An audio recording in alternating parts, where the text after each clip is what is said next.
Boxing Voice. Here we are with Robert Garcia at the Triple G versus Marco Antonio Rubio press conference. You said during the press conference this is actually going to be one of your toughest challenges ever. Why do you think that? What do you see in Triple G that makes him different from any other fighter that you've actually trained for? Look, Triple G, no secret to what he is. He's a beast. He's the best in the division. But we like challenges, you know. I could have easily told Rubio, no, I don't want to take this fight. Let's fight somebody else in Mexico, defend your title 4 or 5 times, 10 times, and be champion. But we love challenges, and we want to give our fans what they want to see, a great fight, and that's what they're going to see, a great fight. They got you actually got big praise. Marco Antonio Rubio got big praise from the Triple G side, saying that he has a lot of experience, and that's what they really want in this fight, to have somebody in the ring with Triple G that has experience. What do you see in Rubio that can trouble Triple G? Rubio has the experience. He's been in there with the best in the world. He knows a lot of tricks, and with my help, with the game plan, you know, I think we have a great shot at beating Triple G. What response have you gotten from people in your camp, fans and everything, that actually like this fight or love this fight? Everybody loves this fight. Everybody's behind it. Everybody's there supporting Rubio, and everybody will be there to support Rubio. Here's a question about Triple G that I want you to answer. With Triple G, there's 2 types of fans. There's the fans that love him, see him for the beast he is, and ones that are on the fence with him, that are like, all right, he does knock people out, but you know, he hasn't faced top competition. What do you say to those type of fans? Look, Triple G is the best of the division. If he hasn't fought top competitions, because there's no out there in his level. He's just a beast. He is what he is because the hard work that he's done throughout the years with Abel Sanchez, and he has earned that reputation. But like I said, it's not impossible. You know, he's also going to get hit. He also gets hit. So when Rubio hits him, Rubio hits very hard too. So that could make a big difference. Let me ask you. Let's go somewhere different here. You were actually there at BKB. You were part of the announce team. What did you see that's different from BKB to traditional wrestling beyond just the dome and the way it was done? What did you see that was different? It was a great promotion, man. It was a great promotion. Every fighter was treated very nice. It was great. Every fighter loved it. Plus, you know, with no ropes and no corners, it's got to be a fight. And they were all great fights. They were all great performances. I was very happy to be part of it, and hopefully this kicks off because I think it's got potential of going big. You were a part of the announce team, and you were really excited. You were really happy for Rosado for knocking Vera out. Rosado did train at your gym. How did you feel having him there training at your gym? How was that? Look, I've met Rosado a couple times. He's always been very respectful for him, to me, him and his family. I mean his team. His whole team have been very respectful to me. They give him nothing but respect. So I was happy for him. You know, he trained in my gym. He asked me if I wanted to train him for that fight. I told him I couldn't because I was going to be working that night.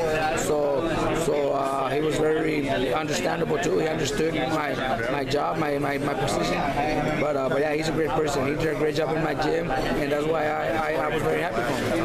Let's talk about Brandon Rios. Had a really good fight, had a really good showing, but yet a lot of people were disappointed at the fact that the way the Diego Chavez fight went around and how it happened. What were your thoughts, and what have you spoken to him about? You know, our first fight back against Diego Chavez, a fighter that everybody knew was very talented and very strong, and very difficult for Brandon. And we took the fight. Everybody was saying, you know, that's a very risky fight to take. So we should at least get credit for that. You know, we could have gone and fought, you know, somebody a lot easier and gotten a 2-3 round win. But I think it would have made sense for us. Brandon's a fighter. Brandon wants to fight the best, and when the fight was offered to us, Brandon's like, "Yep, I want it. Let's take it." Because he doesn't want to pick opponents, and that's just the way Brandon is. Did you agree or disagree with the disqualification there? With what? The disqualification. Look, Brandon was telling me in the corner a lot, you know, that he's poking my ass. He's poking my ass. I still didn't know how that was happening.